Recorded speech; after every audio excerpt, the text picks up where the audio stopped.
Let's get started with yet another amazing episode of today, which is going to be how to get your bike and train from Delhi to Mumbai. Why I say Delhi to Mumbai and not like generally how to get your bike and train in India is because Delhi के rules थोड़े हट के हैं. Why? Because Delhi है भाई राजधानी अपनी सल्तनत. So चलिए शुरू करते हैं आज का वीडियो. As usual, सत श्री अकाल, अस्सलाम वालेकुम, vanakkam, welcome back to the channel, guys. This is your host Arun here from Drone Trails. Let's start with the trailer.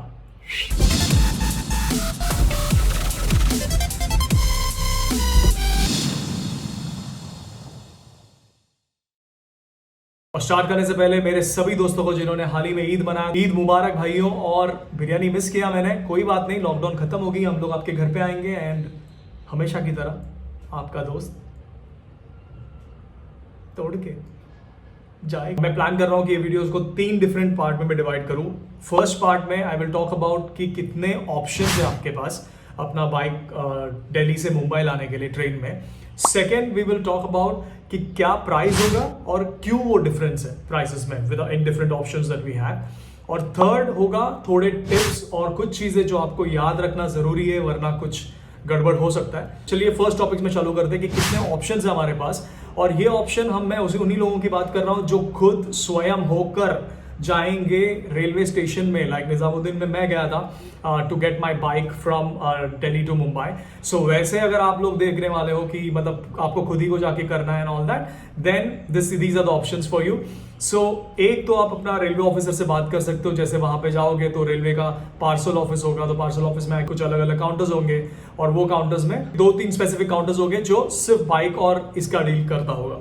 So you need to go to that parcel counters and discuss with them. Form fill करके आपको देना है and all those details इत्यादि इत्यादि, and that will be the option. Second ये है कि आपको एक एजेंट से मुलाकात करना है, एजेंट के साथ डील करना है and that guy will take care of everything else. तो आप पिक्चर से बाहर, आप एजेंट से मिलते हो, बस खत्म आपका काम. एजेंट फिर आपको लाके सब कुछ करके देगा. शायद आपको फॉर्म में इधर उधर साइन करके देना पड़ेगा, थोड़े बहुत इन्फॉर्मेशन चाहिए होगा बाइक का ये वो उधर, तो वो चीज आपको एजेंट के थ्रू करना पड़ेगा. सो बेसिकली आपका हेडेक कम हो जाएगा. लाइक बेसिकली हेडेक जैसा कुछ है नहीं, जस्ट अगर आपको चीजें पता है, like if you know how to do the things right, I am sure कि आपको कोई दिक्कत नहीं होगी.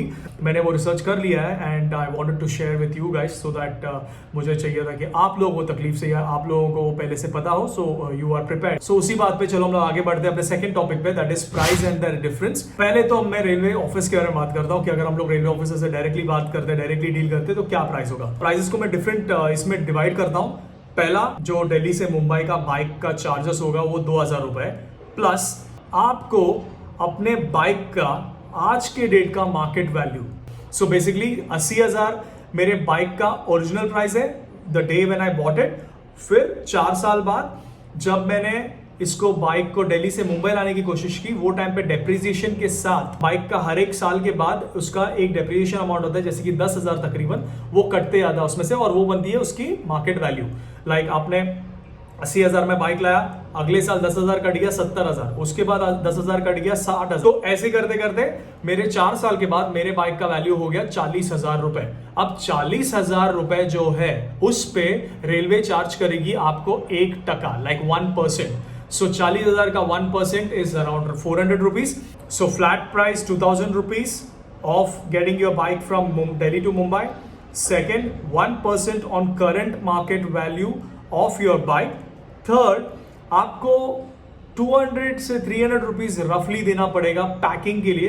एंड ये कोई चार्जेस फिक्स नहीं होता, आप ये बार्गेन कर सकते हो. जब उन लोग पैकिंग करने के लिए चालू करेंगे उसके पहले बोल देना कि भाई चलो एक 50-100 रुपए ज्यादा ले लो, बट थोड़ा पैकिंग अच्छा कर देना. जो उन लोग जनरली पैक करेंगे उससे और थोड़ा अच्छा करेंगे. एक टिप देना चाहूंगा आप लोगों को, जब ये आप बाइक पार्सल करवा रहे हो, पार्सल करने से पहले लाइक उन लोग जब बांधेंगे उसके पहले आप इंश्योर कर लो कि आपको रियर व्यू मिरर्स निकालने होंगे तो वो निकाल लो, या आपने कुछ ऐसे अलग एक्सेसरीज लगाए जैसे कि फॉग लाइट्स हो गया, अगर आप वो निकाल सकते हो तो वो भी निकाल लो.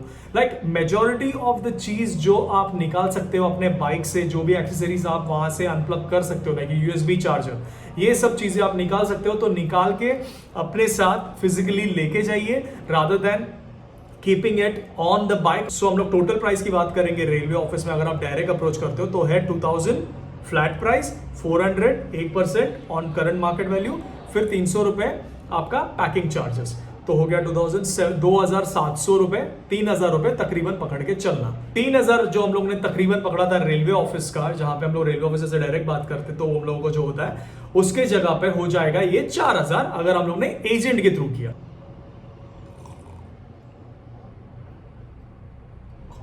अब हम लोग बात करते हैं कि ये प्राइसेस का डिफरेंस क्यों है और क्यों हमको डिफरेंस होने के बावजूद कभी कभी एजेंट्स को भी कंसिडर करना चाहिए। एजेंट्स को मैं ज्यादातर अवॉइड करने की कोशिश करता हूं बिकॉज ऑब्वियसली एक्स्ट्रा पैसे आते हैं, बट यहां पे मुझे ऐसा लगता है कि यहां पे ये ऑप्शन को मैं कभी कभी कंसिडर कर सकता हूं। क्यों? There's a basic difference but a very major difference that will impact your delivery. I'll tell you how.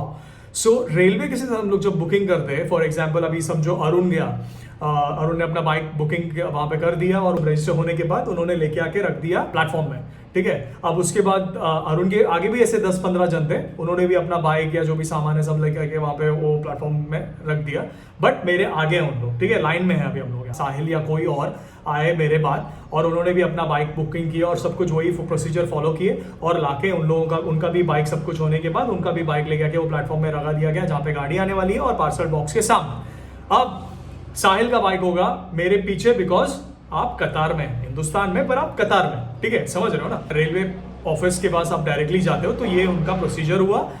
अब आ गई गाड़ी प्लेटफॉर्म पे, आई, पार्सल का डब्बा खुला, अब चढ़ा रहे गाड़ी मेरे आगे, मैंने जैसे बोला मेरे आगे 8 या 10 जन का सामान है, चढ़ाते आ रहे, मेरा नंबर आया, घुस गई मेरी गाड़ी। उसके बाद मेरे पीछे वाले के लिए जगह नहीं है, साहिल का गाड़ी वहीं पे प्लेटफॉर्म में रुक गया क्योंकि उसके लिए जगह नहीं है अंदर। क्या होगा, साहिल की जो गाड़ी है वो जाएगी नेक्स्ट ट्रेन में, जो नेक्स्ट ट्रेन में अवेलेबल जगह होगा उसका बाइक आएगा वो ट्रेन में। Looking at the specific condition, मतलब ये वो टाइम में सिचुएशन कैसा है, पार्सल ऑफिस में कितने लोगों के पार्सल आ रहे हैं, वो उस बेसिस पे आपका बाइक का डिलीवरी जो एस्टिमेशन टाइम है वो निर्भर करता है। अगर आपको चलेगा कि आपके पहुंचने के बाद एक 3-4 दिन या 7 दिन के दरमियान आपको डिले होकर मिले गाड़ी, तो you can go for this option. मतलब स्टेशंस कैसे होते हैं माहौल तुम लोगों को बताने की जरूरत नहीं है मुझे। सो कभी कुछ स्क्रैच बढ़ गए, डेंट हो गया, ये वो, सो डिपेंड्स। अगर आपका बाइक आपके लिए बहुत वैल्यूबल है या फिर आपका नई बाइक है या फिर आपने बहुत पैसे खर्च करके बहुत मेहनत से पैसे बना के उसको जोड़ के बाइक खरीदा है, तो जान चलेगी यार। सो साथ में लेके आना बेटर है। तो वो टाइम पे हम लोग देंगे एजेंट को 1,000 रुपए एक्स्ट्रा। अब आप लोग पूछोगे एजेंट को 1,000 रुपए देने से फर्क क्या पड़ रहा है? प्रोसीजर तो वही है। फर्क ये है कि जब प्लेटफॉर्म में गाड़ी आई और हम लोग सब खड़े लाइन में इधर, ठीक है, अब मेरी बुकिंग हो गई रेलवे के साथ, ठीक है, मेरे पीछे साहिल ने भी रेलवे के साथ बुकिंग किया, अब वो पीछे खड़ा। अब उसके पीछे आए मेरे 2 दोस्त सिद्धांत और अभिषेक, और इन लोग बनते शाणे। इन लोग बोलते हैं कि भाई इन लोग रेलवे से आ रहे, अपन एजेंट के थ्रू कराते, चल एजेंट के थ्रू काम करेंगे, अपने को ये सब मगजमारी में पढ़ना है, अपने पास बहुत काम है। सो दे गो टू एन एजेंट, उन लोग इससे कराते। अब उनकी भी बाइक हमारे पीछे आके प्लेटफॉर्म में रुकती है, बट वो रुक रही है पार्सल डब्बे के सामने नहीं, कुछ और डब्बे के सामने। जब ट्रेन आई यहां पे मेरी गाड़ी तक चढ़ गई, साहिल की रुक गई। अब साहिल का बाइक वहां पे पीछे खड़ा, बट सिद्धांत और अभिषेक की जो बाइक है वो चढ़ गई ट्रेन में। अब कैसे? साहिल के पीछे करने वाला बुकिंग जो ट्रेन में चढ़ गया, क्योंकि उन्होंने एजेंट के साथ किया था। और एजेंट के साथ ये फर्क होता है कि एजेंट उस गाड़ी में एक बोगी को पूरी तरह से अपने लिए बुक करते। So the agents all together, they have an association, maybe they have a group or whatever, they hire the entire bogie, like एक डब्बा उन लोग रेंट देके अपने लिए रख लेते हैं।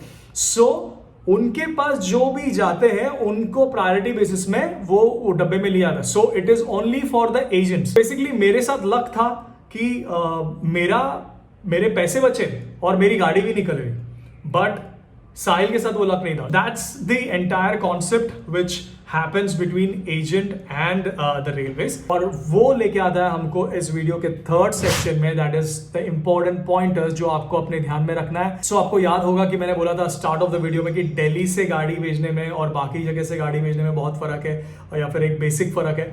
सो उसी बारे में हम लोग बात कर रहे हैं। That is the number 1 point कि दिल्ली से जब आप गाड़ी भेज रहे हो तो आपको जरूरी है कि आप अपने बाइक के साथ ट्रैवल कर रहे हो। whatever destination is your bike going to from Delhi, you need to travel to the destination along with that bike in that same train. अब पार्सल ऑफिसर को कैसे ये बात कंफर्म होगा? जब आप बुकिंग के लिए जाते हो, पार्सल बुकिंग के लिए अपने बाइक के लिए, वो आपका टिकट मांगेंगे।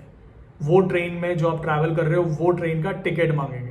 अब वो ट्रेन का जो टिकट होगा उसमें नाम है अरुण नायडू। अब फिर वो मांगेंगे आपके बाइक के पेपर्स, वो बाइक जो आपको भेजना है, मतलब या साथ में लेके जाना है, तो वो बाइक के रजिस्ट्रेशन पेपर्स में भी नाम होना चाहिए अरुण नायडू। अगर ये नाम मेरा मैच नहीं हुआ या आपका नाम मैच नहीं हुआ दोनों पेपर्स में, देन आपका बुकिंग को एक्सेप्ट नहीं किया जाएगा। अगर आपकी खुद की बाइक है तो बेझिझक होकर आप अपना बाइक लेके जा सकते हो और कोई दिक्कत नहीं आएगी आपको। That brings us to the second point. So bike की बुकिंग जब करनी थी उसके एक दिन पहले मैंने अपनी ट्रेन की टिकट निकाल ली, मतलब उसी ट्रेन की टिकट, सब सेट हो गया वहां पे, और मैं लेके गया अपना पार्सल ऑफिसर के पास। मैंने बोला भाई टिकट में नाम अरुण नायडू, रजिस्ट्रेशन में नाम अरुण नायडू। अब पार्सल ऑफिसर मुड़ के बोले नहीं होगा मियाँ। तो हम बोले भाई क्यों, मैच तो हो रहा है नाम, बाइक भी हमारी है, नाम भी हमारा है और हम ही जा रहे हैं साथ में। अब कहानी में ट्विस्ट आया दूसरा, जिसके शिकार हम हो चुके। तो मैंने अपना स्टार्टिंग पॉइंट जो है वो मैंने डाला निजामुद्दीन, विच इज राइट, ठीक है, बट मैंने अपना डेस्टिनेशन जो है मैंने डाला कल्याण।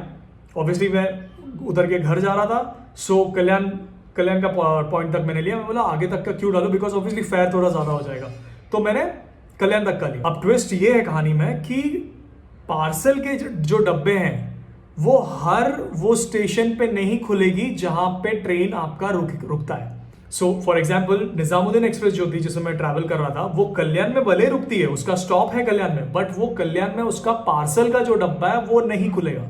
उसके पार्सल का जो डब्बा है वो खुलेगा भुसावल में। भुसावल के बाद सीधा वो खुलता है एलटीटी में, लोकमान्य तिलक टर्मिनस। अब दिक्कत ये है मैंने फेयर भरा है कल्याण तक, कल्याण के पहले पार्सल की डब्बा खुलेगी भुसावल में। इन दोनों के बीच जो फासले है 600 किलोमीटर का, और इसके बाद ये खुलेगा एलटीटी का, जो मेरे पास ऑप्शन ही नहीं है क्योंकि मैंने यहां तक का भाड़ा भरा, इधर तक का भाड़ा नहीं भरा है, तो मेरा बाइक इस ट्रेन में नहीं जा पाएगा। अगर आप भुसावल में उतरते तो कोई प्रॉब्लम नहीं था क्योंकि आपने आगे तक का फेयर भर दिया, मतलब अपने एक्स्ट्रा फेयर भर दिया, या फिर आप भुसावल तक का बुक कर लो और अपना गाड़ी लेके निकलो। बट ऑब्वियसली 600 किलोमीटर यार, दिल्ली से आ रहा हूं और भुसावल से वापस 600 किलोमीटर राइड करके आना, तो मतलब मैं ट्रेन में क्यों आऊंगा, right? That's why I had to cancel that ticket. उसी ट्रेन का मुझे वापस दूसरा टिकट निकालना पड़ा, जहां पे मैंने कल्याण डेस्टिनेशन को हटा के I got a new ticket with the destination of LTT. अब मैं उतरा भले कल्याण में, बट मेरा एलटीटी में गाड़ी वहां पे पहुंच जाएगा और वहां पे रुका रहेगा मेरे लिए, and then I have to go and collect the bike, या फिर आप साथ में आके कलेक्ट कर लो, जैसे भी आपका कंफर्ट। दैट्स पॉइंट नंबर 2 कि आपको अपने ट्रेन का पार्सल डब्बे जहां पे खुलते हैं उस डेस्टिनेशन का आपको पता रहना चाहिए, या फिर आप बिल्कुल सेफ प्ले कर लेना, बिकॉज कल्याण और एलटीटी में मतलब मुझे फर्क पता नहीं, हार्डली कुछ 100 रुपए के पड़े होंगे। उसको बचाने के चक्कर में मैंने कल्याण तक का लिया, ठीक है। सो वो आप मत करना, एंड पॉइंट तक डाल दो, क्योंकि दिल्ली से मुंबई आना है। आप मुंबई में कल्याण में उतरो, थाने में उतरो या वीटी में एलटीटी में उतरो, कुछ फर्क नहीं पड़ेगा, मतलब ज्यादा से ज्यादा 100-150 का फर्क। Now moving on to the next point, तो मैं आपको ये थर्ड टिप जस्ट जनरल है जो मैंने पहले बता दिया, बट उसका डिटेल बताना चाहता हूँ कि जब आप बाइक की बुकिंग करते हो आपको एक लगेज बिल दिया जाएगा सब पैसे वैसे भरने के बाद, और वो लगेज बिल में रेलवे का जो चार्जेस है वो मेंशन किया होगा, और 1% जो आपके current market price of bike जो है वो प्राइस भी मेंशन किया होगा, बट उसमें आपका पैकेजिंग का जो चार्जेस आप जो लेबर को देते हो वो ऑब्वियसली नहीं मेंशन किया होगा, और वो आपको वैसे भी अलग से भरना है, वो आपके बिल में इंक्लूड नहीं होगा, ठीक है।